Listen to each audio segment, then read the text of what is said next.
let's just talk for a minute here about what Steph is doing. I grant that he's not going to get all the way to being the MVP, but is he the single best show in the sport right now? Granny, you know that. He's the greatest show on earth. People's Kid, how we doing? It's your boy Kobe back at it again with another video, and as always, hope you guys are having a blessed day. Ladies and gentlemen, we have a situation. At the moment, we cannot determine whether or not Stephen Curry is human. All jokes aside, in case you have been living under a rock, Steph Curry has completely exploded in the recent months, and as the Warriors fight to stay alive in the playoff hunt, today we're going to go over exactly why I believe Steph Curry might possibly be the best player in the NBA. If you guys enjoy the video, please make sure to drop a like, subscribe if you're new, and with that said, let's hop right into it. Shannon, I've loved Steph Curry, but I cannot tell a lie. This once again does further damage to his legacy. He scored 4 points once Clay got injured. Skip, that's not good enough. I agree. On June 13th, 2019, the Toronto Raptors defeated the Golden State Warriors to win their first championship in team history. As historic and awesome as it was for Masai Ujiri and the Toronto fan base to strike gold on their long quest to take the organization to the highest level, it cannot be understated how much the NBA landscape and legacies of NBA superstars changed as a result of their victory. Just to name a couple, Kawhi Leonard went from an elite perennial NBA All-Star to arguably the best player in the NBA who had secured 2 Finals MVPs with 2 different teams. Kevin Durant goes from on the cusp of winning 3 titles in 3 years to a torn Achilles while pondering his future in Golden State. And of course, in context of the Warriors, the Bay Area's favorite NBA team had their run of dominance come to an abrupt end. In particular, the reign of Steph Curry and Klay Thompson as the Splash Brothers would begin its multi-year hiatus as Klay Thompson suffered a torn ACL during the series against Toronto. But what arguably was more jarring and compelling of a narrative was the fact Steph Curry came up short in the closing seconds of an NBA playoff game yet again after missing a go-ahead three-pointer that could have completely changed the dynamic of the series and the NBA. Instead, Steph was now 0 for 8 in go-ahead shots with less than 20 seconds to go in his NBA playoff career. And once Kevin Durant confirmed he would be heading to the Brooklyn Nets, Curry had a new challenge, moving back to the #1 option on a much less talented Warriors team heading into the 2019-2020 NBA season. By the time the season started, Steph learned very quickly this team was going to be a lot different than the teams he played on in the past. And the reason for that was because this team was trash. After a brutal start in which they had multiple blowout losses in the first 3 games, Curry suffered a broken hand and was forced to sit practically for the rest of the year. With the full NBA bubble ongoing without one of the league's biggest stars, the questions already started for Steph and how important this year would be towards his legacy. Essentially, the thought around fans and analysts was, can Steph Curry really come back and perform like he did prior to Kevin Durant coming, and do so without his partner in crime, Klay Thompson? And as we can all see with our own eyes, the answer to this question is not only is he performing like he did on the Warriors when they were 73-9, he's actually performing better. Yep, at age 33, despite ESPN ranking Curry an unbelievably low 8th on their NBA rank list to start the year, Steph is playing the best basketball of his life, and he's completely exposing his opponents on a nightly basis. Without further ado, here are the 4 main ways he is proving to arguably be the best player in the NBA. Number 4. He is completely rewriting the NBA record book in less than 2 months. Drizzy said it best, 30 on my jersey, man I'm gifted.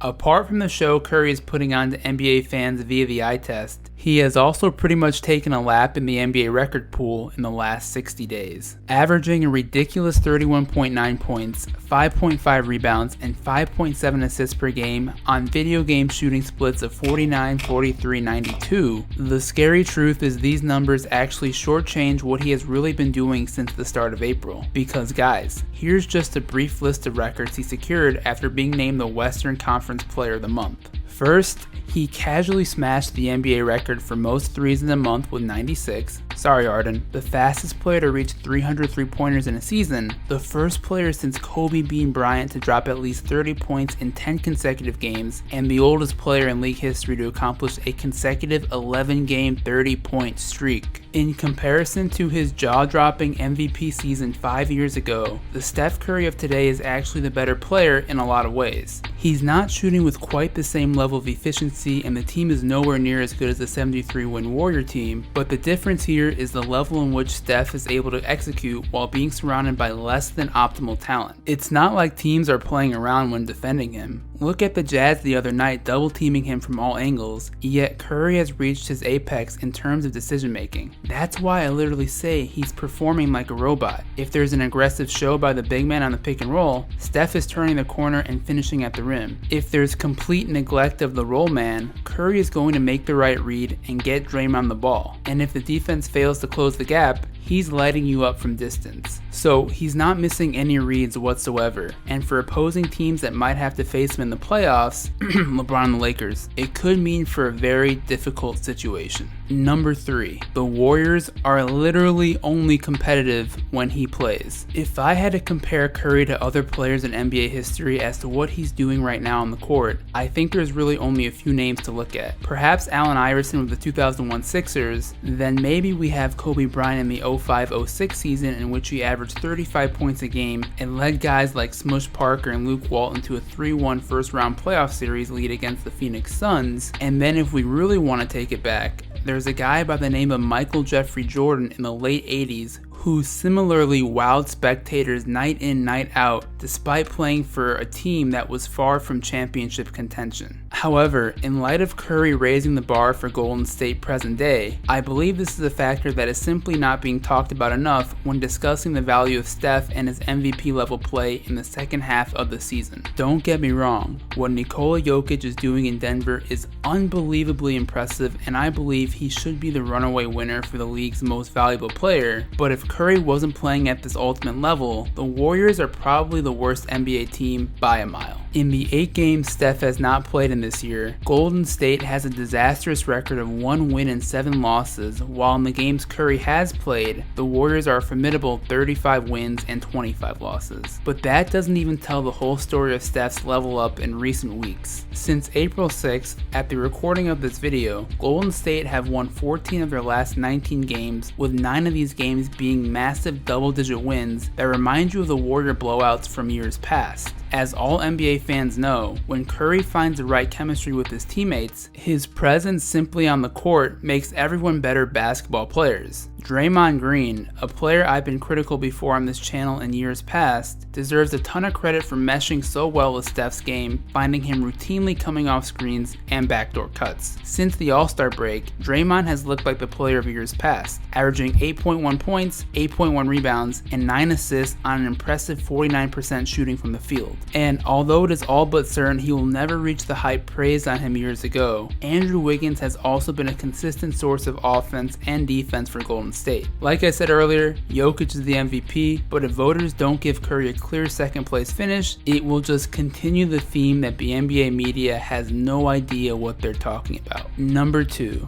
the routine distance and speed on his three-pointers has reached another level. For all my NBA historians out there, remember how guys like Will Chamberlain, Kareem Abdul-Jabbar, and Shaquille O'Neal forced rule changes because of the physical advantages they had against their opponents? What they had all in common was simply the size and scope in which they were able to dominate in the paint, leading to new rules like goaltending and the 3-second rule. I gotta be honest, watching the way Steph is scoring the ball with his shooting is making me think of this level of dominance because there is simply nothing stopping him. Since his early days at Davidson being chased around by college guards in the NCAA tournament, Steph's cleverness in finding and creating space in combination with his quick trigger has been the single most important key to how he's maintained such a high level of efficiency in shooting from long range. In the past month, Curry has reached his final Super Saiyan form in this respect. literally knocking down crazy shots from all angles that sometimes doesn't even have him shooting with his right hand. Like, what the hell is going on here? Although there was definitely talks of this in years past, it has gotten to the point where as soon as Steph gets past half court, he's a threat to knock it down. On the year, Curry is shooting a mind-boggling 45% on three-point shots between 30 and 35 feet, which, get this, is actually higher than he shoots from three-point shots between 25 and 29 feet. Beyond the obvious fact of defenses having to stretch themselves thin to respect such remarkable range, what may be even more difficult to cover is how quickly Steph is now able to register reads and make shots looking like a robot. Guys, I have to keep reiterating, he is looking like a robot. Look at this play where Draymond literally forces Curry open and Steph turns his head just in time and registers in his mind that he has just enough space to shoot. I'm shaking my head because you just can't defend that level of execution. This season alone, Steph has 7 games with at least 10 3-pointers made. On the surface, that may sound par for the course for Steph, but once you realize there isn't another living or dead NBA player with more than 5 games with at least 10 3-pointers made in their career,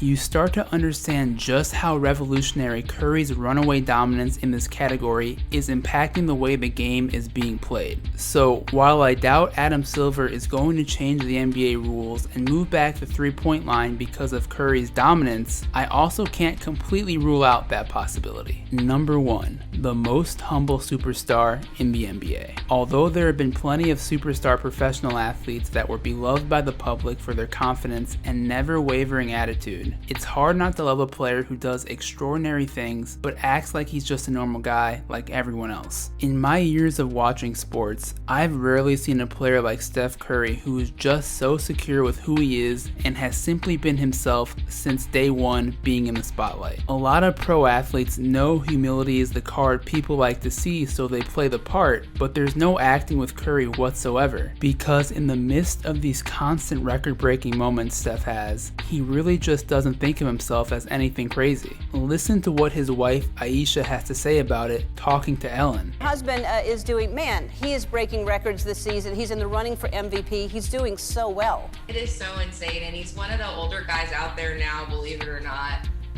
So it's just been really cool to watch him break all these records and do it with such humility and humbleness. It's like he comes home and it's like it never happened.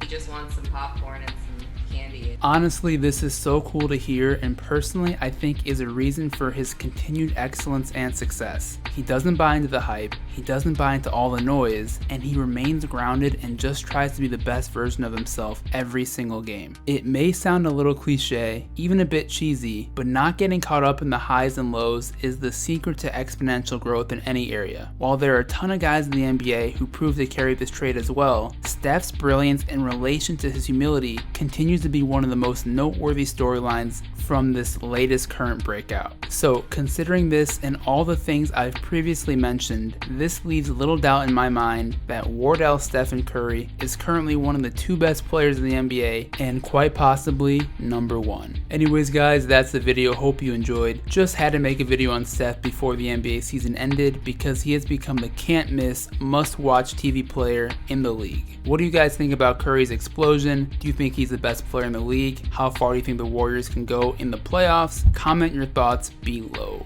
With that said, hope you guys have a beautiful day or night or whatever time it is. I'll catch you guys on the next one. It's been your boy TPK. Peace out.